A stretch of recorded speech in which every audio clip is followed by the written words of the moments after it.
Okay guys, so since kind of got some things out here, we're going to pull apart this 2.5 and see what's going on with it for funsies, because why not?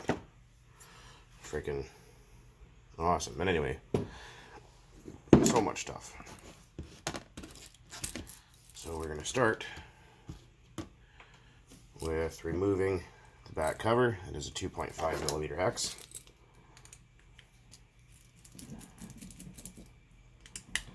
I'm just going to pause because you guys don't really want to watch that for like 10 minutes.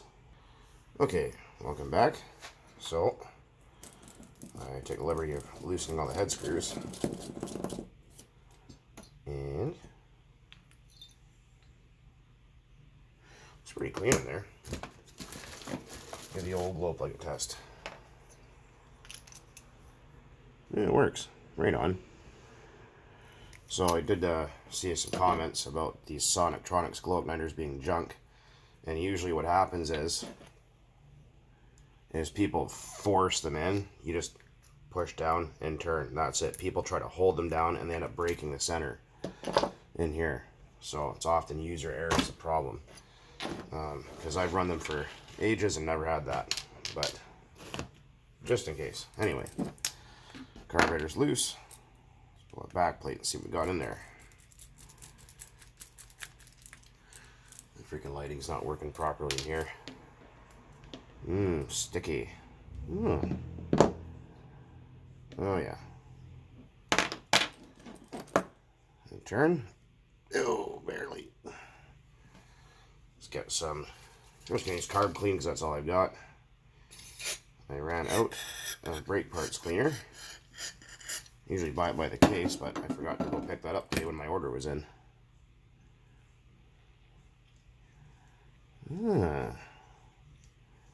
That's better.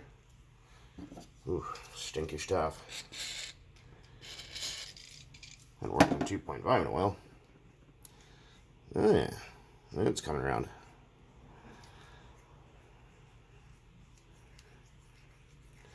Sticky, sticky. Oh, feels good around the top. Huh, interesting. Very interesting. I'm going to get a flashlight so you guys can see this. Hang on. Okay. Lots of varnish. So if we put the piston towards the top, and we look through that exhaust port, you might not be able to see it. Well, maybe. There we go like this. Oh, there it is. So the piston's at the top. You see how you can see the connecting rod in there? You shouldn't be able to see the connecting rod in these engines through the exhaust port. So that means that somebody put the piston in the wrong way. So what we're going to do is we're going to bust out the old torch here, warm it up a wee little bit, and we're going to see if we can't get that sleeve out and put the piston back in the right way. It's probably need bearings since they don't feel very good, but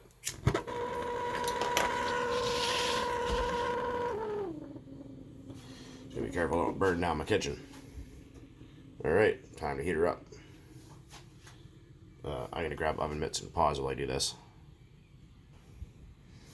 Yeah, so we're just going to heat up just around the top of the block. Don't burn that O-ring. Just heat up just around the top. And that will soften up that varnish. You don't have to get it really hot. It doesn't take very long. But you guys got the idea. Oh, the brake parts cleaner's lighting on fire. Okay, we're back. Turn off my torch. Oh, wrong way. Stinky. Alright. So, like I said, you don't really have to get them very hot, but, you know, yeah, 100.5. Ooh, yeah, it's pretty freaking warm still. And get a plastic sponge bar. Those work great too. I don't have one. So we're just gonna do that. See, this might be too hot. Oh. There. Grab the little baby pliers. Get that connecting rod off. Yeah, so basically what had happened here, well, that's really sticky. Someone had to put the piston in this way with that window cut out facing the back of the engine. It won't run if you do that. It has to be faced that way towards the carburetor. So that's not going to work. Let's get that clip off of there. Don't lose those clips. They're freaking handy. Let's see if we can't get that. Nope. Not too hot. I'll pause and try to get that nut off there. I'll be right back. Balls of them all. AC/DC's playing right now. Hopefully you guys can't really hear that because I don't want to get in shit. That's how you get the crank out and they're stuck. So you get a crank and you're pushing, it won't come out. Soft surface. That's it. Comes right out for you. No big deal. Yeah, this is varnishy in there. A little smellied up, not too bad. Well, the bearings don't feel horrible. Probably wouldn't hurt to throw in a new set. So have a look at that crank. Doesn't look horrible, but what you can do is take some 1500 or 2000 grit and then just put this in a drill, hit it with some WD-40 and spin this just to get rid of that glaze, but don't do it too much, just like a couple revolutions, that's all. Right, moving on. Let's check out that piston. Oh, this is an old rod motor.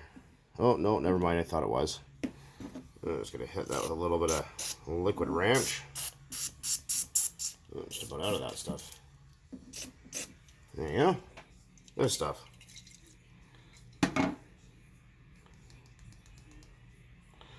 Wow, this thing's freaking sticky.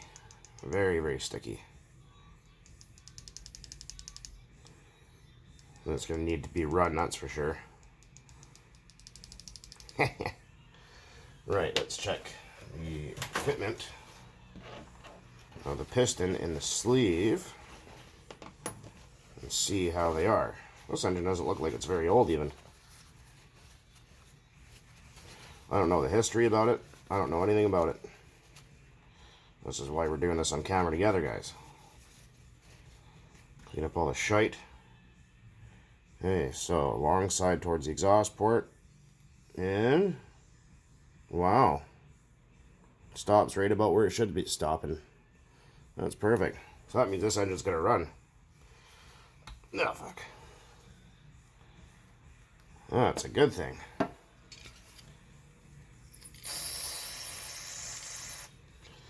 I'm gonna take and clean this up for a minute here off camera. I'm just gonna squirt it out with some carb clean.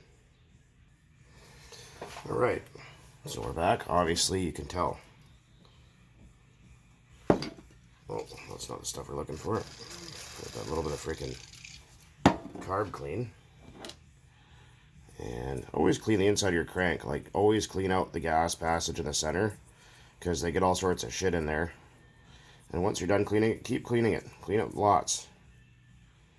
If you think you got it clean, clean it some more. But I'm not going to bother cleaning up this crank too much, aside from just getting all the shit off of it. Because what's going to happen here, now that I know the piston and sleeve and everything's good, is I'm going to put a 3.3 crank in the said crankcase. And I have a spare lossy, however you want to spell it, carburetor that we're going to throw in as well. Lossy 3.4. I'm going to do a little cleanup work here, guys. I'll be back shortly. Very important, guys. Whenever you're cleaning up these engines, look for an oil hole here or oil hole here. Stupid fucking camera. And clean it out with some brake parts cleaner and a pin to make sure, because oil has to pass through there. So we're getting our cleanup done here a little bit.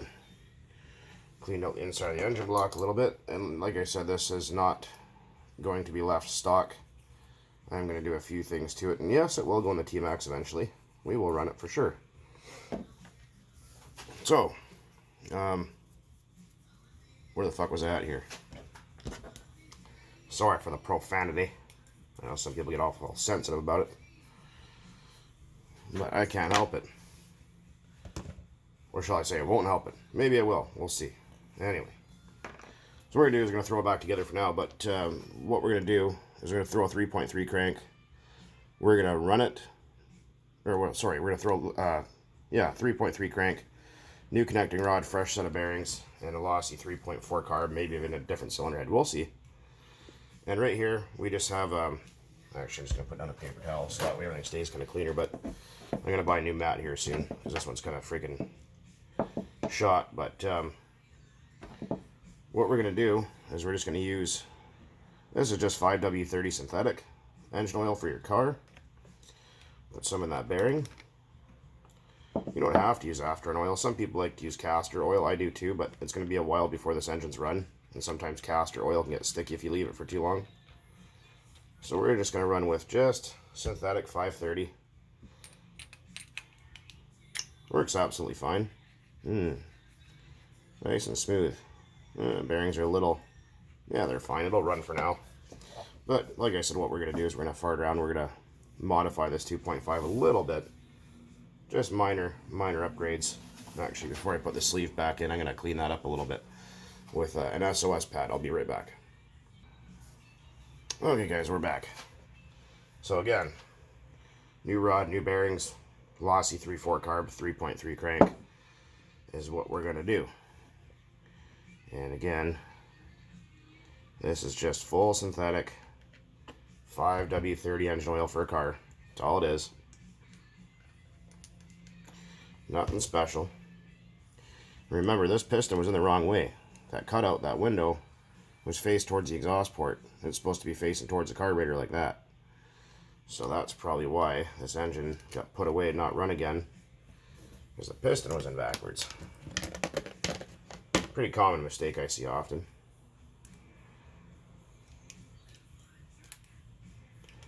These 2.5s, you know, I do bitch a lot about the Traxxas engines, I will say. They're not bad. I mean, I wish there was, you know, like RB Mods was making the heavy-duty connecting rods for them and shit still, but unfortunately not. There we go. Crank just wasn't sitting all the way forward. Oh my god, you picked up the connecting rod with a pair of pliers. Sure I did. There we go. And as you can see, that long side of the piston skirt through the exhaust port. If you can see the connecting rod through the exhaust port, you done it wrong. You gone fucked up. Anyway. Yeah, these engines aren't bad. I wish, like I said, there was a better connecting rod for them and a few other things. And if you do them up properly, they do last a while. But like I was saying also, when you do the break-in, run them, you know, do the Adam Drake method and preheat it and all that racket, and then after you're done that, run them for about a gallon, rip it apart, change out the rod pin and wrist pin, or the wrist pin, connecting rod, and crankshaft bearings. There we go. Lots of pinch at the top still, tons. This engine doesn't have very many hours on it, so that's really nice. This piston and sleeves are friggin' expensive for these things.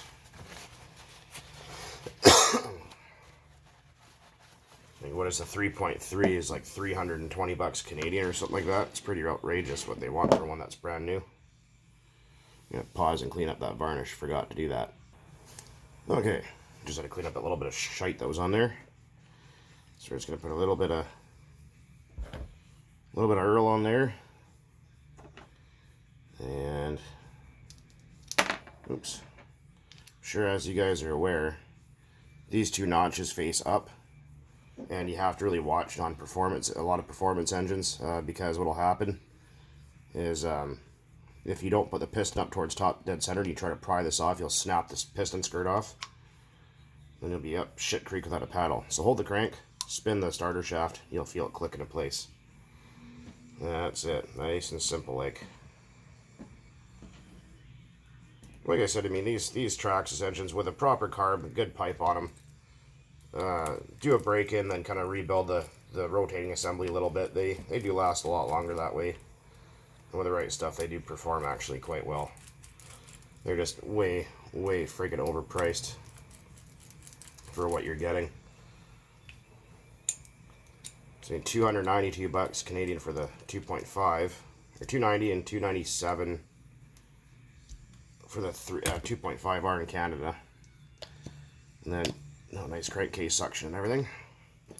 And if you want a 3.3 in Canada, that's 320 bucks Canadian. Oh, friggin' rageous. So what we're going to do is we're just going to put a little bit of liquid wrench on these screws. Just a little bit, just so they're not dry, because you're going steel to aluminum. And the cylinder head goes this way, I'm pretty sure. Yep, it does. And then we're going to go crisscross on these screws. Don't just tighten one down. Go in a staggered pattern. And then back it off and just keep doing that until you get them all snugged, and then torque them in the proper star pattern. Because if you don't, you can warp the cylinder head or make the head gasket not seal.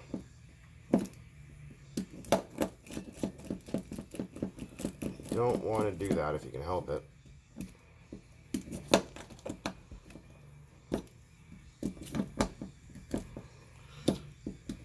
Just like you're doing the wheel nuts up on a car. Same idea.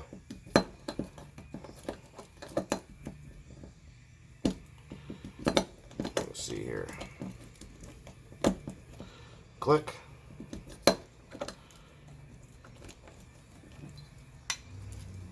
Click. Click. Click. And the final click. To the advertised Traxxas recommended torque sequence and inch poundage. Don't forget your nut. There's some shit in that carburetor. Just gonna give it a quick cleanup. Okay, carburetor clean, and we're gonna put just a little oil on that O-ring there, and the carb neck. Just helps things go together and seal a little bit better. Not always necessary, but this is what I do. And line up your pinch bolt and replace your carburetor like that. Low speed's out awful far. Then we're going to take our cheap 7/32, push down on the carburetor with your thumb, and tighten up the pinch bolt. Click, tight. Well, not quite straight, but whatever, you guys get the idea. And do I have my little screwdriver here? I don't think I do. Yes, I am going to run this soon, but just going to turn that guy back to factory, which is flush. Let's see here. Go all the way in. 1, 2, 3.5. Yeah, hell with it. Let's go 4. Flush. 4 turns out. That idle is way, way, way too far open. Yeah, I can't find my little screwdriver, but let's see if I can get in there with a pocket knife.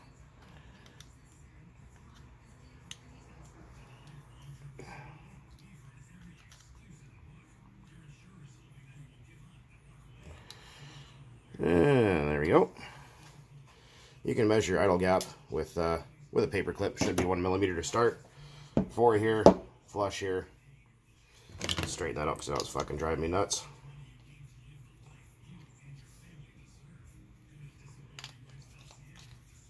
There you go. There's my 3.4. I'm going to take this thing apart. It's been sitting for 3 years and it's gummed up from sitting, so take it apart on a video, later video, another day. Anyways, hopefully that helped some of you guys. Maybe found it interesting. If you did, right on. If not, well, sour grapes to you. Next, I'll do that guy, and then that little guy too. Just that little guy. Don't worry about that little guy. Anyways, guys, take it easy. And as always, thanks for watching. Keep on burning nitro out there. Cheers.